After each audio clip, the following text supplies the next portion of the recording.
harmony is what I strive for. The ability to manage the chaos, the ability to work through good days and bad days.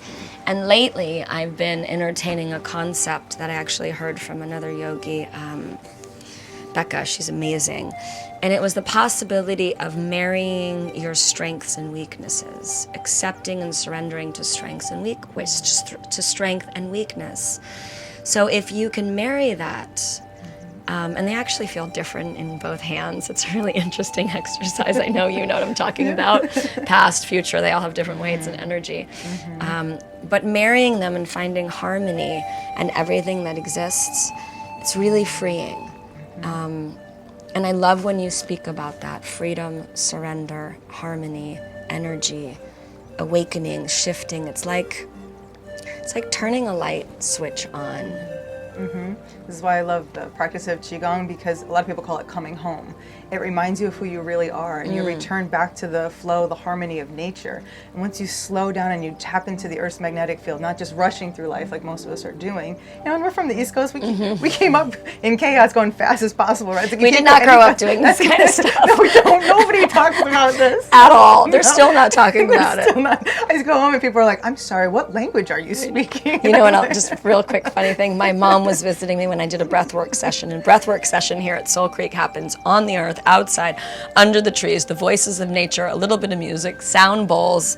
It's really powerful, fascinating, and fucking necessary. But my mom came and like laid down with all of us and had one of the most incredible experiences ever. So for me, watching other people have that feeling, that first time experience, that not just an aha moment, but it's almost like a little bit of wonder.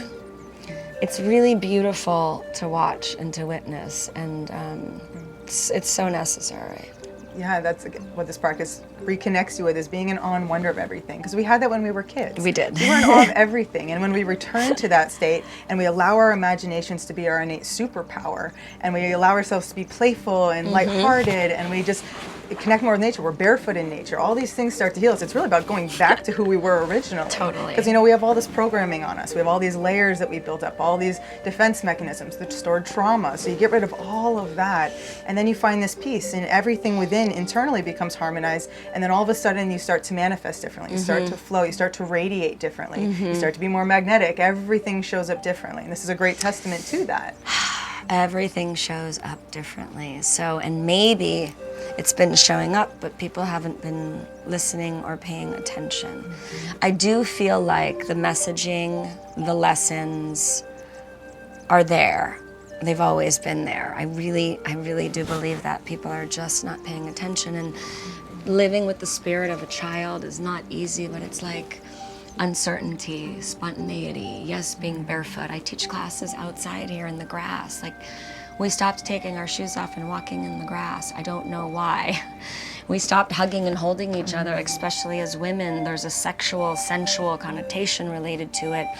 I think we need community. I think we need human touch. I think we need uncertainty. I think we need to be barefoot on the earth.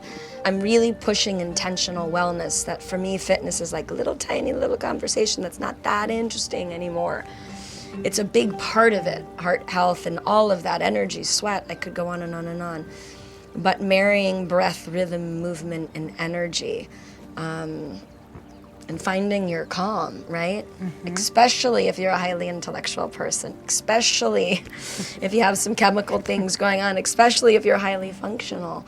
You gotta calm down a little bit to listen, to hear, right? Absolutely. I think a lot of times when people try to meditate, they always say the same thing. I can't calm my mind. My mind's too busy. I can't calm my mind. But if that same person went to the beach and just stared out at the water and just put the awareness out of slowing their thoughts down, but onto the waves crashing, the way the light reflects on the water. And we've all done this. We get lost in nature. You're just staring at a candle or a fire. You're just kind of, you're in a meditative state. That's it. It's just slowing your brainwaves down. That's it. Just slowing down, being at peace, not thinking and over-analyzing. So the idea is to observe the thoughts, not analyze them, but just observe. And accept and observe. Yeah. And in our society, see everybody being so reactive, giving their energy away, giving their power away. These practices teach you to slow down and just observe it and accept everything as it is. Once you accept it, you're not resisting everything. You're just going, oh, and then this is happening, and this is happening. Now you stay in your center. You are able to manage your energy better, and you flow through life. So and true. It's so much It's interesting easier. that you brought up the fire or the flame.